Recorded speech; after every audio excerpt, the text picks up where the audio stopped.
Na estenose mitral acontece a fusão das comissuras, que é a leitura crônica da inflamação que acontece na válvula mitral, a válvula mais acometida pela febre reumática. Olá a todos, aqui quem fala é Thiago Bignuto do The Valve Club.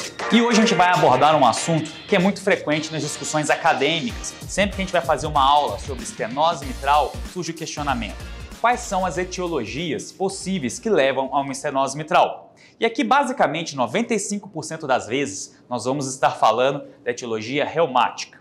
Doença reumática é aquela que acontece geralmente numa fase inicial da vida, numa fase onde o indivíduo ainda é escolar, e aquele insulto agudo pode se cronificar. E esse é o ponto que realmente tem impacto negativo na febre reumática, a cardiopatia reumática, que é o acometimento crônico de estruturas valvares que podem levar a sequelas.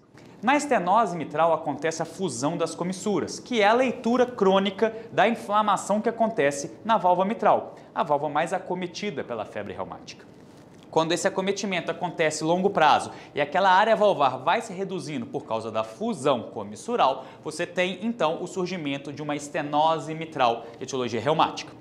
Isso aí é a grande prevalência dessa patologia em ambientes iguais aqui no Brasil, onde você tem um país em desenvolvimento, com acesso à saúde não tão adequado e com um nível sociocultural baixo. Se você for em países desenvolvidos, como grandes centros norte-americanos e europeus, você encontra uma outra etiologia da estenose mitral, que é a estenose mitral calcífica ou degenerativa calcífica. Por que isso acontece? Etiopatogenicamente, é a mesma doença que nós vemos quando temos a estenose aórtica calcífica, ou seja, há uma deposição de cálcio nas estruturas do aparato valvar mitral. Quando isso acontece, geralmente começa pelo anel mitral. Só que, como vocês sabem da anatomia da válvula mitral, a válvula mitral é uma válvula grande, mesmo em indivíduos pequenos. Por quê?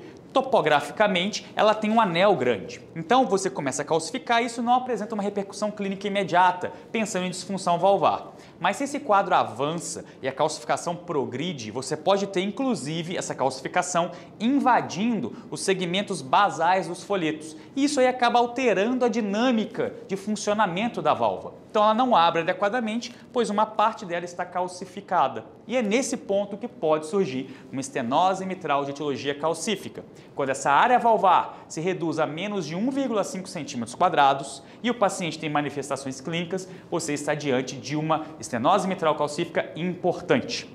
Então, recapitulando, nós temos basicamente dois tipos de etiologias. É claro, a gente poderia discutir etiologia congênita, poderia discutir endocardite, não são tão frequentes. A principal de todas é a etiologia reumática, onde você tem fusão das comissuras e, por essa razão, a válvula não abre adequadamente. Como ela não abre adequadamente, reduz a área valvar, surge um gradiente diastólico.